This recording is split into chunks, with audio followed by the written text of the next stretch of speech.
When people think about Saudi Arabia, they think about a young nation or a modern nation, and they forget that the first Saudi state was established in 1744, almost 300 years ago.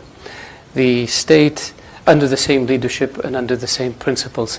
The first Saudi state was destroyed in 1818 by the armies of Muhammad Pasha of Egypt, acting on behalf of the Ottoman Turks.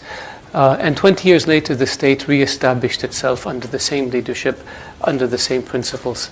In 1881, it was destroyed again through an invasion, and it was able to reconstitute itself 20 years later over the same territory, under the same leadership. I make this point because I don't believe there's another example in history where a nation, a monarchy, was destroyed and from the outside, and came back and reconstituted itself under the same leadership over the same territory, not once but twice.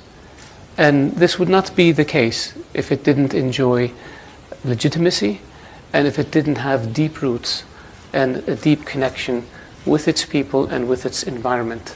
That's one thing that people sometimes looking at Saudi Arabia have a difficult time understanding. The Kingdom of Saudi Arabia is a country that's united.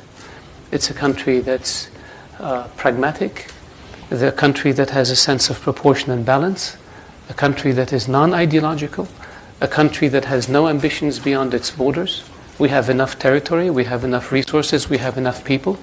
Our desire is to live in a peaceful, secure region so that we can focus on our internal situation and improve the lot of our people. The Kingdom of Saudi Arabia's history has been one of change. If you look at the last, since the completion of the third Saudi state in 1932, the Kingdom of Saudi Arabia's history, the one constant in our history, has been change. And this is another area that people, I believe, fail to fully appreciate. They think of Saudi Arabia as a conservative country that's not susceptible to change. Well, that's wrong. We had life expectancy rates of my father's generation was 37 years old. My younger sister's generation, 70 years. Doubled in one generation. Literacy rates in Saudi Arabia, or illiteracy rates, were 95% during my father's generation. During my younger sister's generation, 100%. In one generation, we abolished illiteracy. Education for women, which was non-existent in 1960, today 55% of college students in my country are women. Huge change. 70 years ago, we were a tribal nation with simple infrastructure.